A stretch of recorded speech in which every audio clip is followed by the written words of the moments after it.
Welcome to Cancelled. Chapter 48. Not if, Evie. When. This is it. You and me.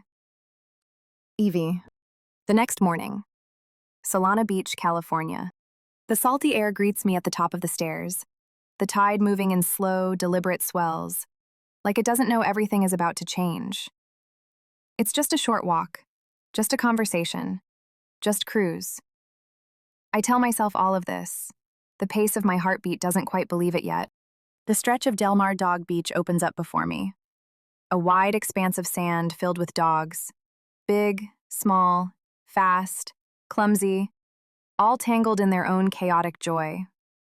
Golden retrievers leap into the waves, soaking themselves in salt water before rolling back onto the shore like they exist for the mess. A small terrier zigzags through the crowd, barking at anyone who will listen. Two huskies wrestle near the edge of the water, kicking up sand and foam in equal measure. It's loud, wild, full of unfiltered happiness. And for the first time in weeks, I smile. Then I see him. Not Cruz, cat dog.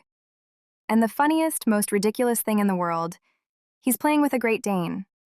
A horse-sized Great Dane. At least 100 times his size, but cat dog has no idea. They're locked in an absurd game of chase, cat dog darting around like an animated lightning bolt while the Great Dane follows with slow, deliberate steps, amused but unbothered by the tiny creature challenging him to a duel. Then, suddenly, cat dog sees me, and everything else disappears. He sprints toward me, ears flopping, paws kicking up sand, entire body vibrating with pure, uncontainable excitement. I brace myself, terrified he might actually have a seizure from how aggressively happy he is. I want to pick him up, bury my face in his fur, kiss him 1,000 times, but he's soaked, covered in sand, a mess of dirt and salt and pure canine anarchy. So instead, I kneel down as he jumps in circles, whining and wiggling like he's waited his entire life for this moment. Then, Cruz catches up. He pauses when he sees me, breathing a little unevenly from the jog, eyes locking onto mine with a hesitation I don't quite recognize. We hold it, just for a beat. Just long enough for something unspoken to pass between us. Then, we both smile. You weren't lying when you said cat dog misses me. Cruz huffs a small laugh, shaking his head. I mean, I would have said he likes you. This is more like an emotional breakdown. I roll my eyes. My chest is warm. So warm I can feel it spreading, settling, making itself at home. We move to take a seat in the sand, but the second Cruz lowers himself down, he winces. Hard. A quiet grunt of pain escapes before he can stop it. I turn to him immediately. What's wrong? Cruz exhales sharply, dragging his hand through his hair. Then, carefully, I got a vasectomy. it takes a second, maybe two, for the words to register. Then they slam into me with full force. I stare, stunned, confused, entirely unprepared for this information. You did what? He doesn't hesitate, doesn't flinch, doesn't try to soften it. I'm not risking it. Not after what happened. I love you too much, Evie. You're too precious to me. I pull my knees to my chest, processing, trying to understand the weight of what he just said. Cruz, who built his entire life around control, power, and legacy, just gave up his ability to have biological children. For me, for us, because he refuses to ever risk losing me again. I breathe slowly, gathering the words that suddenly feel too fragile for the moment. What if I want to take the risk? Cruz's jaw tightens slightly. His expression stays gentle. I won't let you. I blink, caught off guard by his certainty. You wouldn't let me? He shakes his head, softly, but firmly. Not with those odds. Not after what happened. When we're ready, we'll adopt. My throat tightens, emotion pressing at my ribs. When? Cruz holds my gaze, the answer already written into the way he looks at me. Not if, Evie. When. This is it. You and me. I don't speak. I can't. Because somehow, without realizing it, we've already made the decision and crossed the line into forever without even realizing it. Across the sand, Cat Dog bolts back toward his new gentle giant friend, his tiny legs kicking up a mess of water and foam before he collides into the Great Dane, with all the energy of a dog 100 times his size. I laugh, shaking my head, watching their absurd friendship unfold. Cruz watches me, and somehow I know he's thinking the same thing. This is it. Not if, when. Us. Forever. Cat Dog waddles toward us, looking less like a dog and more like a damp, dirt-soaked rodent who has just survived a natural disaster. I stare. Cruz stares. Cat Dog pants proudly as if he has accomplished something monumental.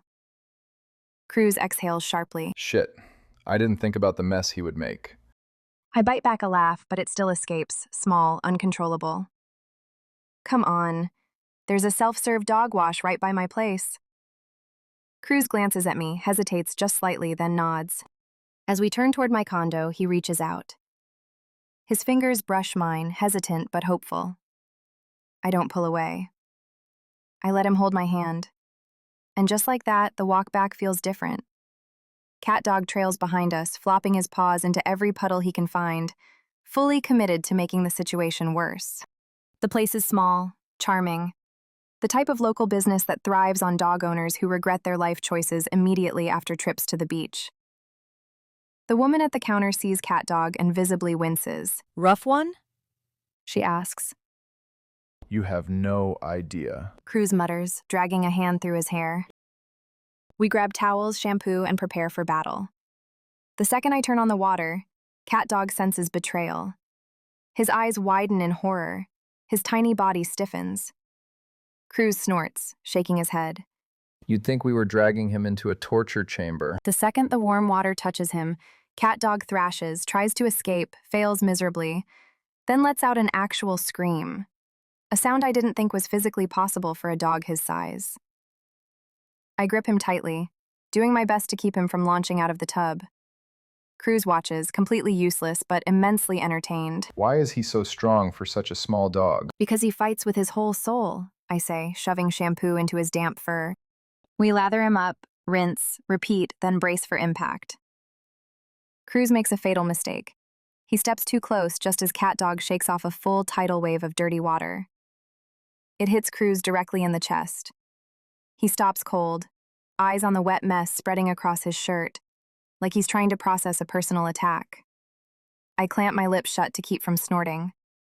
Cruz looks at me, then at Cat Dog, then back at me. This dog is working against me. I lose it. Cat Dog looks like a soggy mop, his fur sticking to his body in wet, limp strands. I grab the blow dryer, setting it on the lowest warmth, fluffing his fur as it slowly comes back to life. Cruz watches, arms crossed, lips twitching like he's trying not to say something. You're styling him? I don't look up. Obviously. Cruz lets out a laugh, shaking his head. I finish drying him, smooth his unruly fur, then grab something from the small display near the register. A bow tie. Cruz groans, gugged, unsteady. Evie. I clip it onto Cat Dog's collar, tilt my head, assessing. Then, satisfied, I grin. Perfect! Cruz stares, then exhales sharply, shaking his head like he's questioning every life decision that led to this moment. I brush my fingers over Cat Dog's fur, finally clean, finally fluffy again. Then, softly, I say, "Finally, I can kiss you." I scoop him up, pressing a kiss to his head, feeling his tiny body vibrate with full-body joy. Cruz watches me, quiet, thoughtful. Then, when I turn to him, he's already looking at me. Something passes between us, soft, unspoken, and important. And before I can overthink it, I say the thing I wasn't sure I'd be ready to say. You want to see my place? Cruz's expression shifts, surprise, relief, something deeper. Then he nods. Yeah, I do.